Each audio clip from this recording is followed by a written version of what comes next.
Hello and welcome to episode 8 of Three Men and a Book, the podcast of all things reading, authors, and of course, parenting fails. Tonight's guest is Tracey Corderoy, author of the Shifty McGifty book series, Fairy Tale Pets, Impossible, The Boy and the Bear, Sneaky Beat, The One-Stop Story Shop, and many, many more. Shifty McGifty and the Cat Burger was one of the books that went into our first ever Book Explorer box that we sent out to our subscribers. So welcome, Tracey. Thank you so much for joining us tonight and giving us your time to talk books and reading and everything else. I thought we could start with, if you don't mind telling us a little bit more about yourself and your family and your books. Yeah, sure. So I was born in South Wales, down in the valleys near the steelworks, and it was an interesting place to live. There wasn't a lot of stuff around. There wasn't, it was tough life, but interestingly, from that environment, a lot of very creative people came. You had all the actors that came out of that place, Richard Burton, Anthony Hopkins, Michael Sheen, and it was a place of sort of contrast, really. And when I was growing up in the 60s and 70s there, we didn't have a lot. I grew up on a big council estate, and I had a lot of early bereavement as a child. My father and my brother died when I was a little girl, 6 and 8, and then I was with my mother. She didn't have much, but there was always a lot of kind of love around for me, and she did what she could. She'd give me everything she had. We didn't have a great deal of books. I didn't have in the house. I remember having a Cinderella, which copy the Ladybird one, and I remember just reading that. I can never remember a time that I couldn't read, and I don't know how I learned to read, but I used to read. I was reading as a very little girl, and I tended to favour fairy tales. Very early on, the Cinderella may have prompted that, but I also had in the house, I found a very old set of encyclopedias, and they had the old illustrations of the fairy tales, which I was captivated by, really, because some of them were quite scary in a way, and they were the sort of thing you almost didn't want to look at, but you did, and all of that. And then so I had this thing where I felt like books were the way out of where I sometimes I just wanted to get away and escape into other places, because it just felt all a little bit more safer, and at the time. So reading became very important in stories to me right from a very, very young age.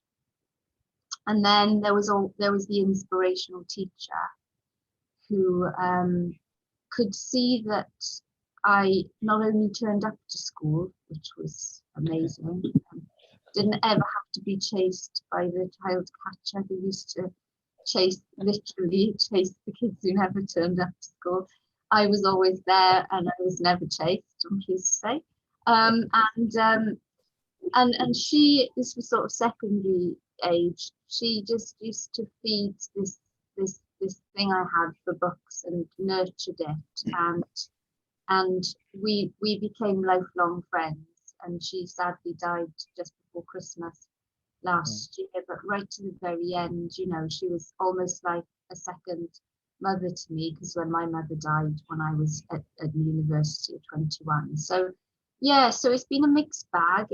Books have been, things that have always been a constant, and took you out of things and took you to places. And so I know what the power that they have, and what they can do for lives, because I really think, if it wasn't for those early experiences, I wouldn't be doing what I am now. I became a teacher, and then I came back to books, because I used to just like reading books to my children in school, and I had to do other things as well, like math and stuff.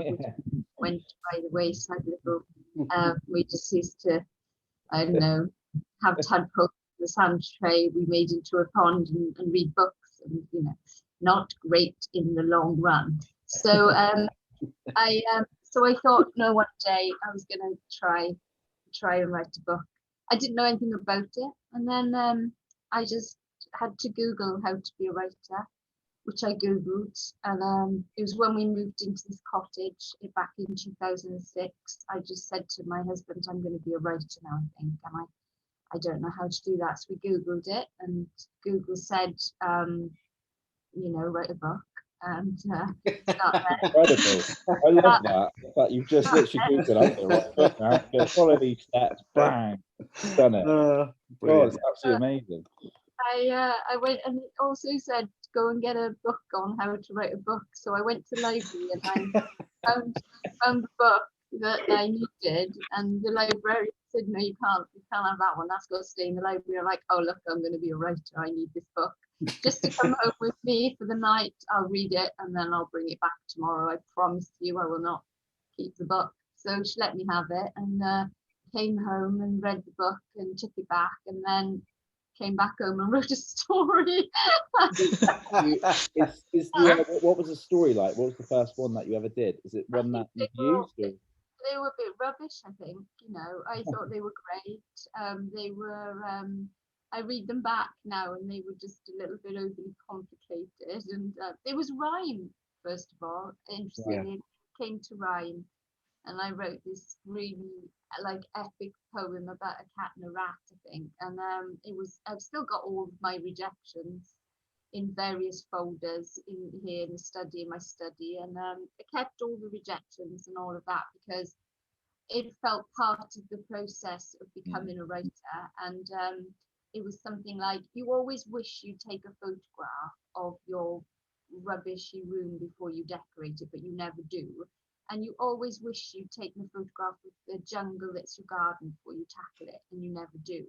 So I was determined to take a snapshot of every single rejection along the way. That was all part of the process, and there were files full of them by the end, really, of rejection. So what was the big break then? Was it was Shifty? Was it? Well, how did that? So what was the inspiration behind it? So I sort of sat here happily becoming a writer by myself, and people saying to me, oh, what are you doing now? And you're still trying to become a writer? I'm going, yeah, no, I'm still becoming a writer if I can. And then I got an agent, a writing agent, quite early on, because I think I wrote a story that just hit the spot for her at the time of her life that she was in, and that was luck, really. That was lucky. And it was also lucky that one of her readers, who read all the submissions coming in, she'd been told not to read picture book submissions because they were full of picture book submissions. They didn't need any more. But mine arrived. In those days, you had to post them, not email. And mine arrived, and she saw the subject matter, and she thought that my agent, having just moved house in Slough, it was about a moving house and things. She thought, oh, she might like this, and she read it, and then she thought, well, I'm going to show this to her anyway. She may not read it, but again, lucky she did, and offered me, to represent me. So that was good. But then I thought, wow, then that's great, because it's only taken me a few weeks to get an agent, and I'm still writing these stories, and I have loads of ideas which were coming into my head, and then of course none of the publishers wanted any of them. So I was like, oh, okay, so what happens now? Do you stick with me, or what do you do? And she did, she was like, yeah, we can work on this. And it took us 3 years of me, oh my God, literally inundating her with stories. I would take my girls to school, and I'd come back, and then I'd make a cup of tea, and I'd come here, and I would just write stories and send her them all the time. all the time. So I think she was kind of losing the will to live in the end, because stories were just coming in from me. And then one day she sent me a picture of a troll and said a publisher had asked her if any of her authors could maybe tell this troll's story. And she said, oh, when I thought of you, Tracey, but you have to think about this for a while. I think it was like breathing space, or I don't know. And just think about it really hard. And don't write too soon. Get the character. And that was really important for me, because I learned that you have to know your characters really well. Yeah. Before you can write a story with any depth about them, you have to know things about them that you never say unless you're asked, because kids ask sometimes really weird questions about that. I know all the answers, but you know, there's so much you don't know of backstory, which is in my head. So I got to know this troll, and I put a picture of him up, and I kept looking at it here in my study. And for once, the story just wouldn't come, because I was giving it time, I think, to percolate. And I was getting really cross and frustrated, because my instinct would have been just to sit down at the desk and write a story about him. But I was letting him kind of speak to me, and he just wasn't. And then I went to a concert, one of the primary schools music concert, and one of the kids was playing the drums. And just out of nowhere, when your mind was kind of freed up to not even think about anything, the most creative thoughts often come at those moments when you free up your mind. And I just got his name in my head, and she was playing this kid was playing this really bashy sort of tune, and I just thought, oh my god, that show's called The Grunt, and he doesn't like Friends, and he doesn't like Tuesdays. I think it was a Tuesday I was at the concert. He doesn't like parties. And so tomorrow, when I start my writing, I'm going to just throw everything at him which he doesn't like, to see how he copes with it. And that's how it began, really. The story had more depth. Yeah. And then I hit on this strategy that worked, and I knew how to tap into the characters before I wrote the story. It was like a light bulb moment. This is what I've got to do. And then, you know, more and more books came, and that were being taken. And so I think I've written now about over 75 books since 2010, which was my first workbook published. Yeah. Amazing. A lot of work. It was a lot of work. Yeah. Well, it's paying dividends now. That's so. Your names on those books is great. Yeah. And the 50 series, you know, we find exceptional. So yeah, well done you. Thank you. I'm glad you carried on. Yeah. Very, very envious of the imagination you must have, really, to come up with so many things. And I think if I was asked to come up with a book right now, it'd take me 3 years to come up with the first one, and it would still be terrible. No, I mean, no, the thing is, though, like when in the early days, you know, I didn't have to prove myself. I was just doing it because I wanted to, and that pressure is off you then. And when the pressure is on you, it's a lot harder. It's a lot harder to write the second and the third, you know, in the series. We know on the 10th of Shifty, I've just written the 10th book, and Stephen has got the book. Stephen Lenton, the illustrator, has got the book, and he's illustrating it at the moment. But there are 2 more books in the pipeline coming that you haven't seen yet. Right. So there's one coming Christmas, a picture book, and one coming then maybe next year, you know. But it was interesting the way this first Shifty story came, because when children often ask me, you know, where do you get your ideas from? And I say to them, well, you know, you get them from doing stuff, really, to be honest. More ideas, the more you do, the more experiences you have, and then things will come to you. And one day for Shifty, I just took my dog, Dylan. We don't have Dylan anymore. He died just before Christmas, but he was about 16. He's a golden retriever and beautiful. And when I took him to the vet when he was a puppy, and we just sort of moved into the cottage not long, and we took him to have his vaccinations. I took him myself, and he was appallingly behaved in the vet. I mean, really, really bad, you know, excelled himself on being bad. And he did all sorts of bad things. Like it was my fault really, because I had him on the extended lead, but didn't press the button, and he just jumped into the window. There was a teddy bear on a deck chair, a little display, and he sort of obliterated it really. And I was trying to pull him out of the window, and all the other dogs, you know, were just being good and really horribly good. And the owners were just looking at me like, oh, God, she's a bad owner. I mean, I'd been to puppy training classes and it hadn't worked, but I was trying. Anyway, and I got him out of the window, and he had the bear, and I sort of showed him, you know, to drop the bear, and he did. So I was just amazed, because he didn't usually do stuff he was asked to do.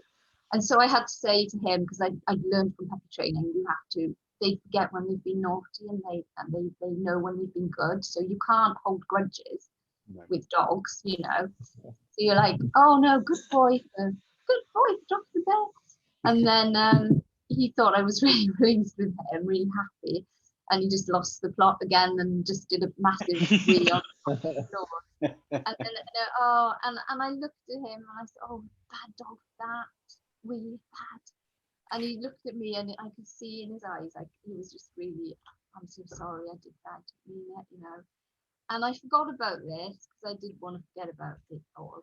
And then I came home and carried on with life. And then a couple of, I don't know, weeks maybe later, months, I don't know, this idea came to me about two dogs who didn't think about what they were doing, and they just thought of what they wanted.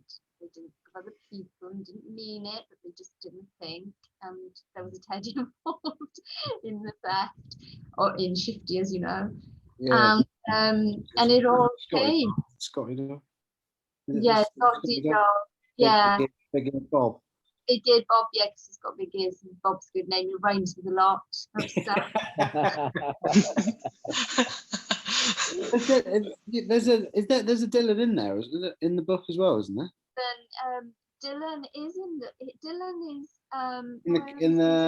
he's in the cafe scene. Yeah, Dylan's cafe scene. Yes, he is. Yeah, Stephen drew Dylan for me, and he also drew his dog that he had at the time, which is a little dog called Holly, and she was deaf, Holly, and he's put them in. And he also asked people, send in your pictures of dogs if you want your dog in the book. Really? Yeah. Oh, that's really nice touch. It's a nice touch. Yeah. So we've been on the road, I mean, Shifty and Sam and me, we've been everywhere now. We've been up and down the country. We've done hundreds and hundreds of events, and it's all been great fun, amazing fun. Yeah. Once when I was in London, a bad thing happened though, because I had my case packed for an event, and in my case, you know, I usually take more props and clothes. I forfeit clothes for props, so I don't always look my best. And I made some various props, like I made a swag bag. Oh, amazing! And I've got stuff in the swag bag, like with the torches and the cupcakes and everything. And I packed it in my props bag. And then my friend Dom said, we should go, because you've got the afternoon off, Tracey, and you never do anything for yourself. Let's go to the V&A and have a look at the stained glass and silver, because we like that sort of thing. And then when we got there, you know, they check your bag. They check your bag. And we thought it was hilarious, because we had lunch and we'd had a glass of wine, and now they were pulling out this swag bag in the V&A, and we just felt amazing. Which really wasn't a good thing to have done, you know, laugh and pretend that, you know, it's fun. But it was funny, it was hilarious. And I then made things worse by sort of saying, "Oh no, you've got the wrong idea. No, obviously I'm not a robber because would I bring my swag bag with me and my top?" Oh, brilliant. They confiscated Shifty and Sam and the swag bag for a little while, and they put them in a special room. What a great Brilliant. story. Oh, amazing. Oh, it's funny. Has that ever sort of featured in any of your stories in terms of just that little moment, just when you take something that happens in real life and slightly sort of twist it to make it work? All the time you draw on things that funny things that have happened to you, and there's loads of funny things you wouldn't want to talk about in the past, but you can weave them into stories, and I do, and I also sometimes base characters not exactly on people but on types of people that I've seen or known. Yeah. They're not all of like one person, but there are certain elements that are strongly people I've known, maybe. Oh, that's amazing. I would love to have seen that. So I was going to ask, what's your favourite sort of character to write then for the Shifty series? Do you have one in particular, or do you find it just all naturally flows? Well, it's easier now because the boys' characters, Shifty and Sam, are very defined, in my head and in the writing. Shifty is slightly more sensible. They're both a bit clueless, but Shifty of the two would be the one who would drive the van and hold the torch, and Sam would be all about the donuts, So they're easy now because when I write the book, it's like having children. Yeah. It's like children now, so I know how they behave in certain situations. Yeah. But the characters I really, it's lovely when you write a new book and you get a new character that is going to be the baddie, because you can play about with how bad they are and what their thing is. Like, for example, Kitty at Leclerc, disguising breaking law. We have to say that every time we say her name. Stephen and I, we have to say the whole thing. She is. She's so bad. She's premeditated bad. She needs to be taught a lesson, and the children at school know this. They were like, I was doing an event once, and I could hear some year threes talking in the corridor. And I could hear one boy saying to his friend, I'm going to ask her why Shifty and Sam get away with it, because they have done the crime and they need to do the time. And I could hear this going on in the corridor. And then of course, this kid asked me this in the session, and then I had to talk to him about premeditated crime with Kitty Leclerc. He got it in the end. He got it like, okay, yeah, she is on a different level. But then of course, Sydney Scarfer, he's much more basic in his thinking. He's just all about the shiny things. He just has to collect them like a magpie, really, and doesn't think about that. And Cunningham Sly again, he's got a different agenda as well. So they're all really, really different and all very interesting. But I do like writing baddies across the book, my fiction as well. I like writing bad characters. Just have this edge to them. That's one of Mark's favourite characters, isn't it, Mark? The old French fox? Yeah, absolutely. Yeah. Yeah. I think it's great. And I think the line about the waistcoat ruining his best robbing waistcoat, I thought was hilarious. I laugh every time I read it, and I put on this terrible French accent to my daughter, and I think she's looking at me and thinking, "What on earth are you doing?" Well, so when I do my French accent, it comes out a bit Welsh and a bit French. Well, I was doing it earlier, and all of a sudden he turned into a Russian. I don't know what happened, but he's like, I was like, "Oh, right, okay." And I was thinking, I need to practice it, because these guys are probably going to put me on the spot and try and get me to do this French accent, and I can't, because honestly, the last thing I remember, he sounded Russian. So I'm not going to give him any justice at all. Oh, I Try and think do we it. need to hear it now, Mark, especially now. I know. Well, maybe I'll record it. I promised a few people I'd record it separately. Maybe I'll get a practice at it and have a go. But honestly, I just couldn't stop sounding Russian earlier doing it. Once it was in my head, that was it. Game over. No, But yeah, funny. But I really love reading that series because I like the baddies too. I just think they're brilliant. You know, Shifty and Sam are, you know, they're constant, and you know what they're going to be like you say, writing them. But the baddies, I think they're so unique. I just find it really funny. And yeah. Now got the you've got the rhyming pattern in there as well. So now that you know the series, you'll know how they sound. How the rhyme kind of moves on. Yeah, it's all the same rhyming pattern. Yeah. Which was a challenge. It was a bit of a challenge because interestingly, when I wrote the first one, I didn't analyze the rhyming pattern that I was using. I just wrote what I felt like writing.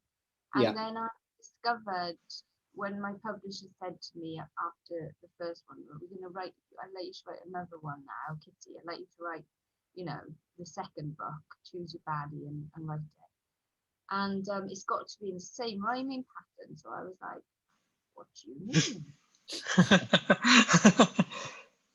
And so she said, oh, I can, well, you know, that intricate rhyming pattern that you used. So I'm like, oh wow. Oh yeah, that one. Oh yeah, of course, no problem. So it said, that intricate rhyming pattern I used. And she went, yes, you couldn't write that down for me.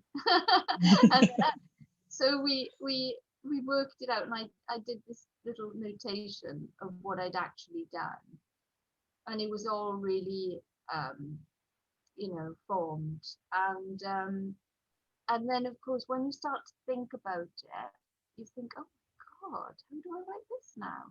Because it was an instinctive thing the first time, but then the second one I had to keep on tapping out the rhyme just to make sure that I was writing it in exactly the same rhyming pattern, and then it became automatic again, really.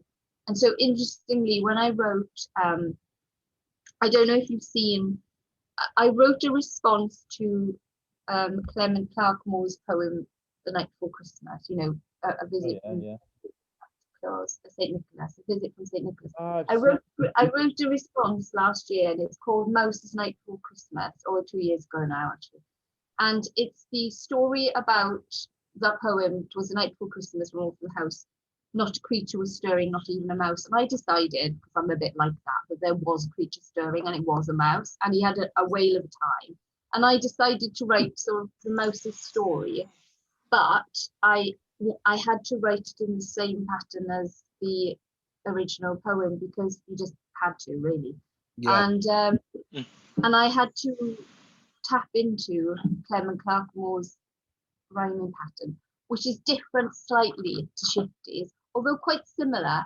He uses one more syllable, so the 12 in the line rather than 11, and has a better lead in to the line, because you get, with that extra syllable, it is easier, I found, to write the. You made a rod for your own back with the first one, then. I did, yeah. Oh, I didn't know that, and to be honest, it's something that I completely overlooked. Aaron was like, yeah, of course, you know, I knew all about it. Yeah, you can see in his eyes right now. The relish on his face that he knows. I didn't have a clue, to be fair. But now you've mentioned that, I get it, and I'll be looking for that next time. So tomorrow night, bedtime, I'll be looking for that. So hang on a minute, Abe, I just need to look at what the rhyming pattern is. I literally can't wait till tomorrow night he's clapping down the phone. I've got the rhyming pattern. Oh yeah, honestly, I didn't even realize that was it.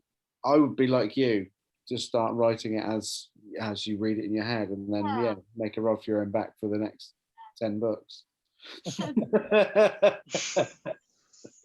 Wishing you could go back and change it. No, it's great. No, they are. It's really.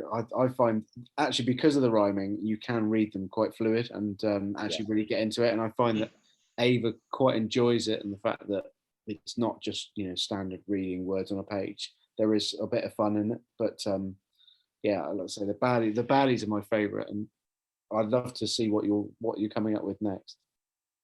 I I can give you. I don't know if I can give you. Well, I am. Give you. Come on, give us an exclusive. See, this is what I was Go on. trying to work out. I was trying to extract a bit of information, and I've achieved it. Well, I think you may well be the #1 fan, and that's a bit weird, but I think you can have the title. I mean, I don't know. This isn't the new one. Which is this is a proof copy. It is called. There we are. Santa's Stolen Sleigh. Instant title there. Love it. And the new baddie. She's Oh. yeah. Again, different to all the others. I've been working on this in the last couple of weeks. Amazing. And it's really strange as well because you work on Christmas books in the summer, and then you'll be writing summer books in January or whatever. It's weird, really, but it doesn't really matter because when you're writing them, you're just in that world. So it's really it's so interesting to switch. Yeah. I expect your partner thinks it's a bit weird when you start putting the Christmas tree up and Getting in the spirit. I've got to do it. I got off eBay once. I've got sort of loads of things off eBay because I sort of make a lot of props for these events because these events, I feel like it's really important Yeah. to really make an impact when you go, so the children are left thinking with a memory of such a happy thing associated with a book and a story. Because for me, it was important when I was little. I remember once we had this place called the Avon Leader in Sandfields, and where I grew up on the estate, and it was a new sort of swimming pool / everything happened there. You had a few little shows that went on, and you swam, and I don't know what else you did. There was a shop. Really? And I remember going there once to see it, just a little dance show. I think it must have been a local dance school. They'd done a little dance show. I thought it was the best thing ever in the world, and all the colours and the music and everything just stayed in my mind. And I think that's important, really, with these books, that you give the best shot you can, you make them a show, you perform them, so that the children are immersed in the world and they lose themselves in the place that you've lost yourself in as well. And so I drag this massive bag with all these props which I make, or I Swag bag or a prop. And once I bought this huge sleigh because there was a Christmas book shift in Sam. We've often been carrying props through towns where my husband, his bags hanging off me, and my dog won't walk with me, and she's like, "I'm not, if you're going dressed as anything, and I will bring the bag behind." And I've embarrassed her on so many events, dressed up as various characters, and Amazing. so it's fun. Oh, I love that. Really, really good. I do like that. I think making an impact is so important. Yeah, absolutely. Yeah. So what's the funniest thing that a child's ever asked you then? At an event, what's the They've sort of asked something you me- weren't expecting? Yeah. One of them, a boy actually, I think, must have thought that my agent was like a football agent, and once asked me, "Does my agent buy me burgers and open doors for me?" So I said, "No, not always." And then another one asked me just before Christmas. Another child asked me. It came from a school up in Dundee, and I was doing a series of events here for them, on Zoom Teams. And one of the questions that I was asked was, would I like pineapple on my pizza?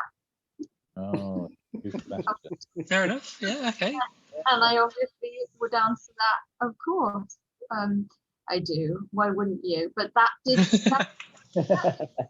put my there. Interestingly, it was very controversial. Yeah. So we get questions like that. They always ask me how old I am.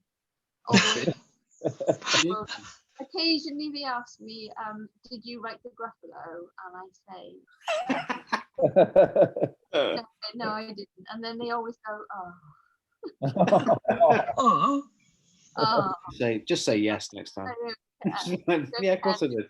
I'll write everything. We had on one of our previous podcasts one question that actually really sticks with us. And when we asked the same question, they said one of the children, "What's your favourite Disney princess?" And we've rolled that out on every one. So I'd like to put the same question to you. Or favourite superhero. I think we've adapted it just to give a few more options. So what's your favourite Disney princess or superhero? I'm a bit torn on this one.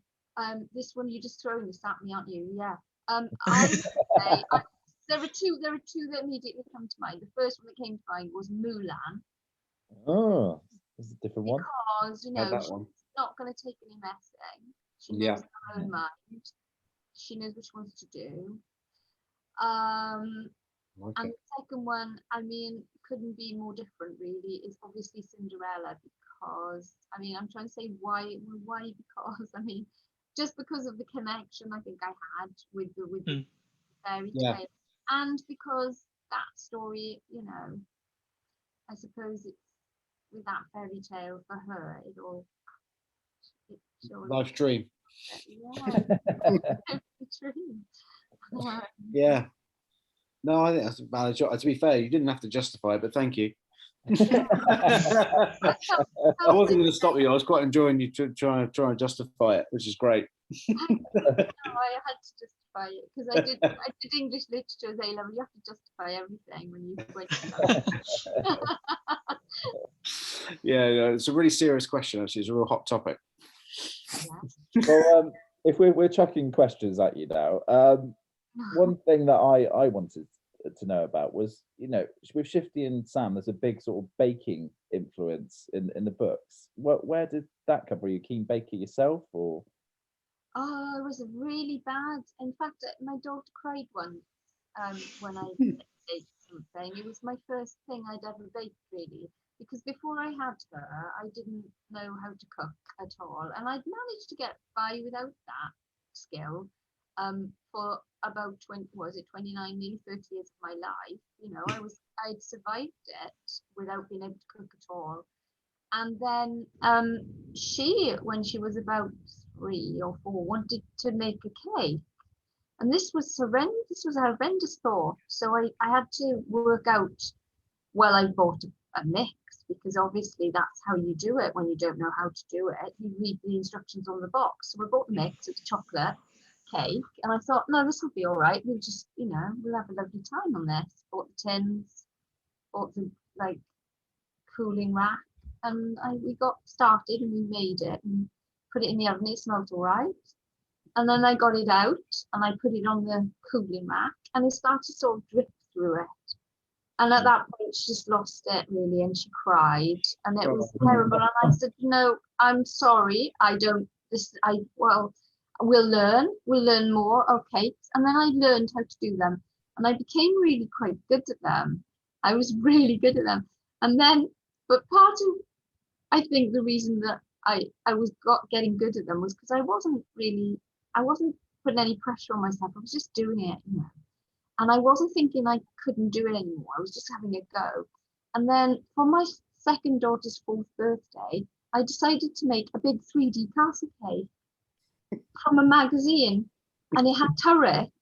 It was 3D. It was 3D, and it was her 4th cake. And I said, it's going to be massive, and it's going to have turrets. Look, I showed her the picture, and she's like, oh my god, this is amazing, my best cake ever. And then I got all the cones, and I got the fairies, which had wings that did that and went back and forth. And they were China. I didn't do the fairies because, you know, I hadn't mastered the fairies. Sugarcraft was a step forward. But this cake was amazing, and it was just because I didn't think twice about just trying it really, and it turned out really well. So there is a moral in there somewhere, I think. But yeah, the baking, I just thought it just tied in with the story. Like Shifty and Sam needed I was trying to think of a distraction, you know, to Yeah. get the neighbours out of the house. And I just thought, to me, everyone likes a party. Most people like a party. Yeah. Why not have a party? And then, of course, Sam had the same problem as I did. Like, oh, we can't cook. And then she said, oh, okay, we've got a book, which I thought was a very positive thing as well, because a book often can give you a lot of information, I thought. So let's get that in there.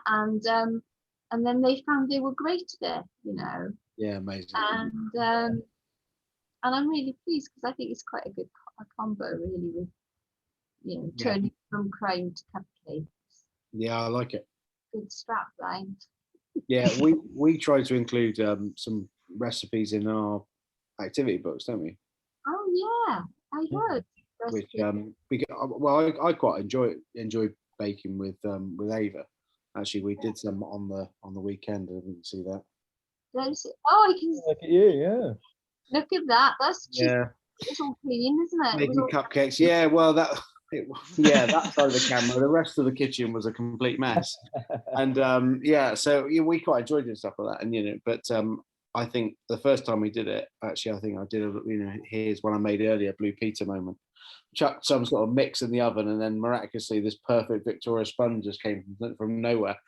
Oh, well done! What a great job. The best bit, obviously, is eating it afterwards with a cup of tea, which is lovely. Oh, definitely. Yeah, but no, I quite like their profession. Open a bakery, I love it. Why not? What I really like as well, how there's little details like the Sam with his donuts and things, and how that can feature in sort of in one book and things. I think it's just a really nice touch in the book. Yeah, Sam's kind of got his favourites as donuts, and I, of course, I know this about Sam, because I know Sam so well now. And interestingly, in the fiction, the little fiction books that I write about Shifty and Sam, with the 3 stories in, Sam, in one of the fiction, there's this character called Red Rocket, who's this bonkers red panda who is after world domination, but he's fit. He has all these massive intentions, and then they always sort of fall flat, and Shifty and Sam always defeat him somehow. But Red Rocket calls Sam Donut Tum, and he calls Shifty Giraffe Neck, and he's really stupid and really petty and childish, Red Rocket.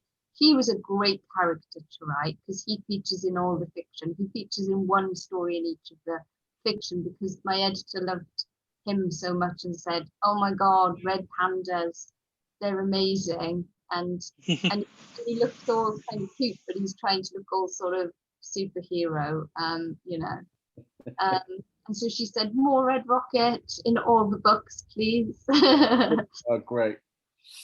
Yeah. Love it. No, I absolutely love that.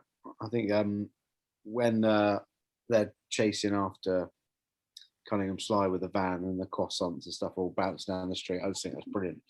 It's just so much energy in that. I think the chase scene when they catch it, I think is brilliant. That's one of the best things.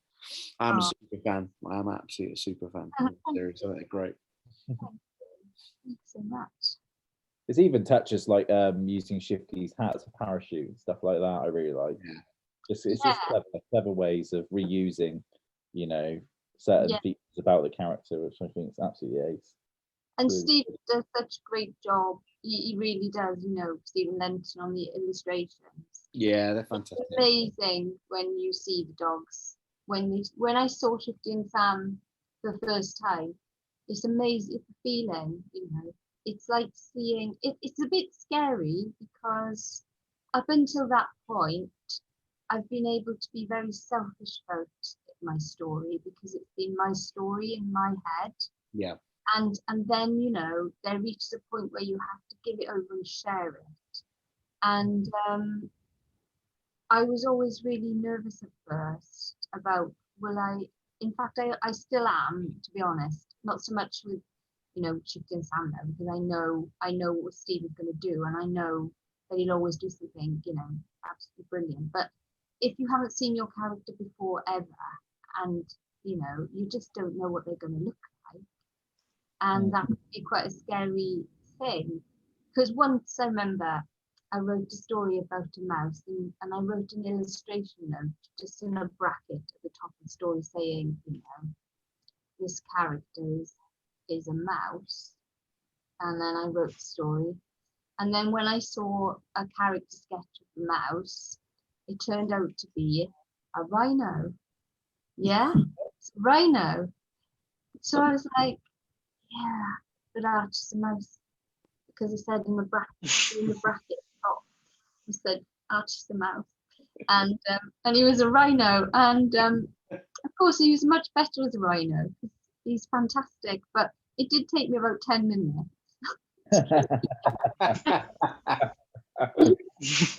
Oh, brilliant. But that is the thing though, when you've got a clear vision in your head, and because you know you can see it, it's just amazing, isn't it, when you have someone else creative that goes on and works on your you know your stuff as well. I can imagine it sort of opens new doors as well with working with someone else, you know, seeing differently.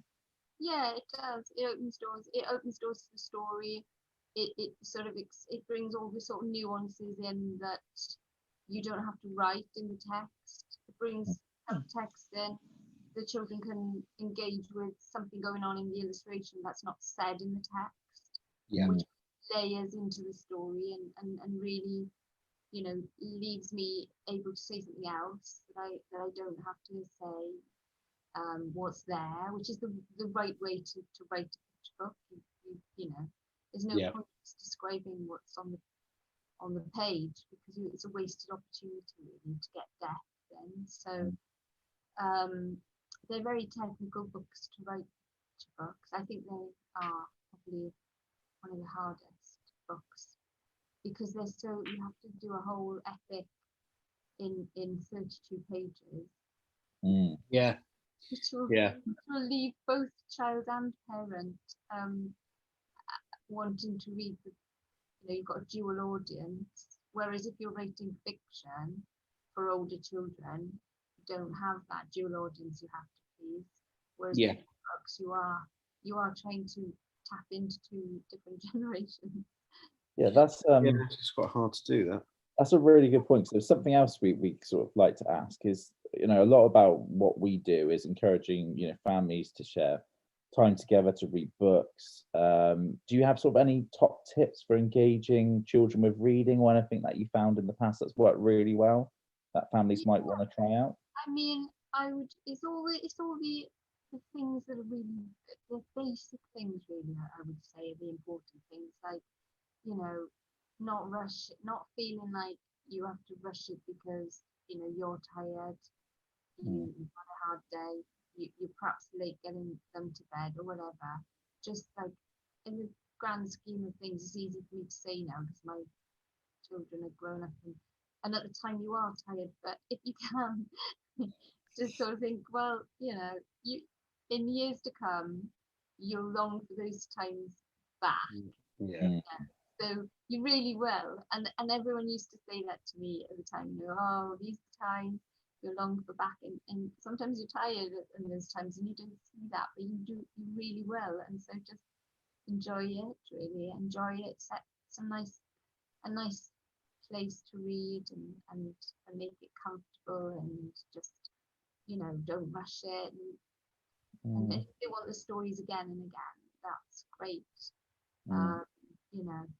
So I just say the way I also taught my own children to read, because I didn't really know what to do very much with them when they were babies, because I didn't have any experience of babies and not a lot of people to ask, because, you know, my family were all gone by then, and so I was kind of learning on the job really. And I knew once I got them to about the age of 4, I could teach them to read and all would be well. And you know, and that's what I did before they went to school.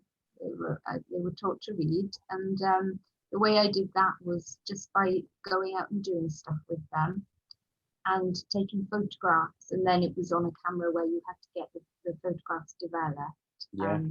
And we used to do stuff days out and take photographs and then get them developed, and then we would put them in a scrapbook, a big scrapbook. And then I would write a line underneath each picture with carefully chosen words in that I knew because I was a teacher before, the children with like high frequency words, you know, Yeah. the and we. Mm. And then the odd other words that they could work out by the phonic sounds. Yeah. And that's how we would learn to read, because they would want to read the books because the books were associated with the memories, and the memories were good memories, and they would choose the books. And then I'd make the little sentences into cut out. I would cut out a replica sentence in card, and we would put them in a special lovely tin. And sometimes we'd play matching games with the words, and they were reading like before That's great. Yeah. before they knew it, because it was relevant and happy. And so I think with everything like this, the more happy and relaxed and fun you can make anything, the better Yeah. for everyone. Yeah. Definitely. I think you're exactly right. It's just that thing when you were talking about when you feel tired at the end of the day, but just giving that 10 minutes of just making sure it doesn't matter. We're just gonna have fun and read a brilliant story together. I think it's just one of the most important things you can do. Because you'll feel better as well at the end of it. They'll be going to sleep and you'll think, oh, that was nice. And you have that nice feeling until the morning. I think because I work quite a lot of long hours, actually, for me, reading with Ava, and hopefully soon we'll start reading and involving Alfie, but reading with Ava, to me, that's like my 10, 15, 20 minutes of just quality time. One. Yeah. Dimmed lights, nice cozy environment, reading stories. The only thing is my wife tells me off a lot because I get quite energetic, you know, with a lot of, especially 50 series, and you know, all these accents, terrible Russian accents coming out. And you know, actually, if anything, it hypes her up. It doesn't make her sleepy. So I get in trouble a lot in this house. But I really enjoy it. I think it's such a lovely thing to read. And actually, I always every single time I sit and read to Ava, it always reminds me when like my mum or dad would read to me, which I think is brilliant. So and sometimes that's why I think people choose the books they choose for their the classics, because it those memories that you had. No, our bookshelves here have got a lot of classics in, but a lot of the new stuff, you know, the shifties and whatever that we, you know, and actually it's funny that she gets attached to a book for a little while and then we'll change and mix it up, because we subscribe actually Ava to our package as well, so she gets the books in the subscription. So you can tell there's just definitely favorites that she's going to hopefully remember when, you know, eventually maybe one day she's reading to her kids. So it's interesting as well, because I remember when I brought my first daughter home from the hospital. Scary, isn't it? I like what to do, and we had a dog, another retriever. We had Finley at that point, and Finley had been there before Anna was born. So Finley, we didn't know what to do and how do we introduce this baby to this dog and vice versa. And so we had a little playpen. Remember, we just put her carry seat in it when we brought her home, and then we just looked at each other and said, and what do we do now? See you in 4 years. We've got to be. And then I remember taking her upstairs to the room we'd sort of decorated for her, and I thought, what do I do? What do I do? And then I remember thinking, and my husband said, what are you doing? And I said, oh, I'm just gonna read to her. I'm reading to her. And she got read to from the minute she was brought home. She got read to, and she ended up doing an English literature degree at Oxford University. Oh, amazing! Yeah, I don't, you know, I think as soon as you can, you know, read. It's tiny babies, you know. All the other stuff I didn't have a clue about, and it came gradually. But reading to them was instinctive. So definitely, I think it's sometimes I think people underestimate the influence it can have on children, you know, and the difference it makes. It's colossal. I'm my day job as a teacher, as well. So I teach primary school. Oh, wow. It's just, you just know your readers, and if you can get them inspired with reading as early as possible, honestly, I do really sort of stand by it. Yeah. It's yeah.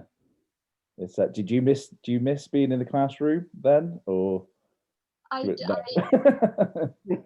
don't, because I'm in there so many times. But I mean, this year has been very strange, very strange. I was on the road all the time, and the thing was nice for me was I could go in and do what I always used to like to do, and then just leave. No, you've got the dream job. No reports to write. Don't need to see the parents at the end of the day. I've got no folders. I've got no like entertainment. Amazing. Starting to feel left out here because Chris, you were a teacher in a previous life as well, aren't you? Oh, the secondary school, 16-year-olds. So you wouldn't even want to come in for a day visit with them. They're very different. But once you can control a room of 16-year-olds, you can do anything. The world is your oyster. Yeah. I feel left out, but I don't envy any of you for that. I love kids, but yeah, no, you're welcome to teaching. Tracey, we like to sort of finish the podcast with sort of your biggest parenting fail. Something that's happened when you bringing up your children. Just remember it. And it's just a funny story or anything like that. There've been a lot of fails, really. I think spring to mind, because you're always failing, aren't you? Really, and learning, and then succeeding sometimes. But I do remember, it was a Saturday afternoon, and the girls were little. Anna must have been about 3 or 4, and then Charlotte was a baby one, and we were going to a summer fete. We planned to go to a summer fete in a little village, and I talked to Anna about, did she want to dress up? Because there were competitions, and she didn't. It's not about the winning, but if you want to dress up, no, she didn't want to dress up at all. So we hadn't bothered. And then about 10 minutes before we left, she was like, I want to dress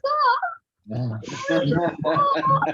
It's competition. And so we didn't have anything to hand, because I wasn't going to stick her in a generic. It went against the grain to put her in a generic costume. She had costumes, but I'm like, no, we're not doing that. So we're going to have to do something homemade. We had literally 10 minutes, and I had made her in the previous weeks a petrol pump, because she liked to ride a motorbike, and you needed to stop for petrol, and we'd had a spare packing box and one of those tube things that the steering wheels have the tube thing, so we'd customized the petrol pump. And so I said, you got to be a petrol pump. If you go, you're going to have to be a petrol pump. That's all you have to be, because that's all we've got. And she's like, I will be it. So we cut a hole in the top of the petrol pump. And then she went as a petrol pump. And then when all the other children were there in more normal costumes, I felt the fail quite. Because Anna was a massive petrol pump with this big thing, and she couldn't move, she couldn't walk, and she actually really, she rocked the role in the end. She was really, working the petrol pump, and convincing petrol pump. Brilliant. She actually won this thing, because Really? Did she? the judge said they'd never had a petrol pump,